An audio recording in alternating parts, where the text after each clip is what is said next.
আমাদের রামগড় মাদ্রাসার স্টুডেন্টের জন্য আমরা ছোট একটি মাঠের ব্যবস্থা করেছি। এটা কি গনিয়াতুল উলুম মাদ্রাসা? জি জি, গনিয়াতুল উলুম ফাজিল মাদ্রাসা এটা।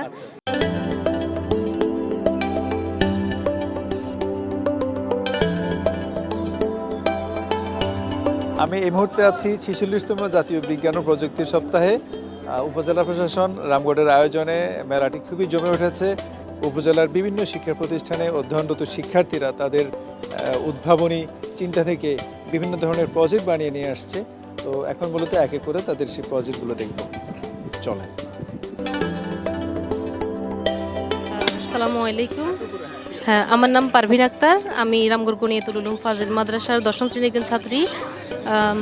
তারুণ্যের উৎসব 2025 46তম জাতীয় বিজ্ঞান ও প্রযুক্তি সপ্তাহ উদযাপন উপলক্ষে আমরা আমাদের এই প্রজেক্টটি তৈরি করেছি। এটা বর্তমানে আমাদের রামগড়ের বিভিন্ন সিচুয়েশন উপলক্ষে আমরা এই সিচুয়েশনটাকে নিরসন করার জন্য, যেমন আমাদের রামগড়ে বিভিন্ন সমস্যা রয়েছে, আমাদের এই সমস্যার সমাধানে আমরা এই সিচুয়েশনটা নিরসনে রামগড়ের জন্য একটা স্মার্ট সিটির ব্যবস্থা করতে চাই।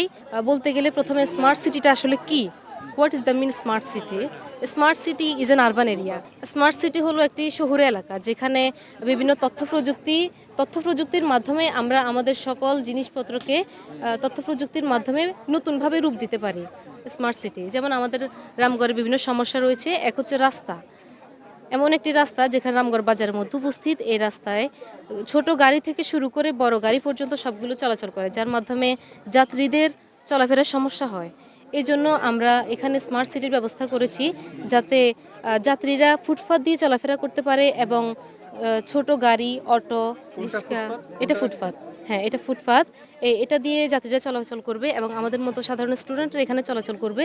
এবং বড় গাড়ি, বাস, অটো, আবার প্রাইভেট কার, হাইস, এগুলো যাতে ফ্লাইওভারের উপর এবং মেন রোড দিয়ে চলাচল করে, এই জন্য আমরা এখানে বিভিন্ন জায়গার ব্যবস্থা রেখেছি।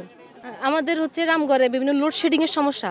এই লোডশেডিংয়ের সমস্যা সমাধানে আমরা এটার ব্যবস্থা করেছি। এটা হচ্ছে নদীর পার্শ্ববর্তী এলাকা, অর্থাৎ চর। এখানে এগুলা সোলারের মাধ্যমে এটা চলবে, যখন এখানে বাতাস আসবে এটা চলবে এবং আমাদের পুরো সিটিতে এই জেনারেটরটা চালু হয়ে যাবে। আমরা সোলারটা এখানে আমরা যদিও জায়গা কম, এই জন্য আমরা হালকা করে এটার একটা নমুনা দেখাইছি, কিন্তু পরবর্তীতে আমরা নদীটা যখন করব, নদীটা অনেক বিশাল করে করব এবং এখানে মাত্র 2টা টারবাইনের ব্যবস্থা করেছি। তখন আমরা অ্যাভেলেবল টারবাইনের ব্যবস্থা করব, যাতে পুরো সিটিতে আমরা জেনারেটরটা ইউজ করতে পারি, কোনো সমস্যা যাতে না হয়। এবং আমরা এখানে ট্রাফিক চলাচলের জন্য যাতে কোনো রকম সমস্যা যাতে না হয়, এই জন্য ট্রাফিক সিগন্যালের ব্যবস্থা করেছি, যাতে এটা হচ্ছে একটা 4 রাস্তার মোড়। জি জি। আবার আবার আবার অন্ধকারে যাতে কোনো দেখা যায় কখনো কখনো ড্রাইভার বেশি রাত হয়ে গেলে চলাচলে একটু সমস্যা হয়, এই জন্য আমরা ল্যাম্প পোস্টের ব্যবস্থা করেছি, যাতে রাত হবে এবং ল্যাম্প পোস্টগুলা জ্বলে উঠবে।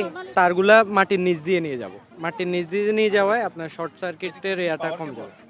এখানে আমরা জি, এটা হচ্ছে একটা হচ্ছে সুপার মল। আচ্ছা, সুপার মলের মধ্যে 3D অ্যাপস অ্যাড, এটা চলবে। স্মার্ট সিটি যেহেতু, এটা তো থাকবেই।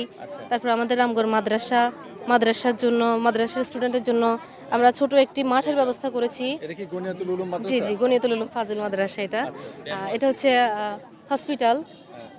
এই হসপিটালের রাস্তাটা ঠিক এদিক দিয়ে গিয়েছে এবং সুপার মলের রাস্তাটা এদিকে, এবং এটা হচ্ছে স্টেশন থেকে আপনার বিভিন্ন গাড়ির চলাচল শুরু হবে এবং শেষ হবে গন্তব্য।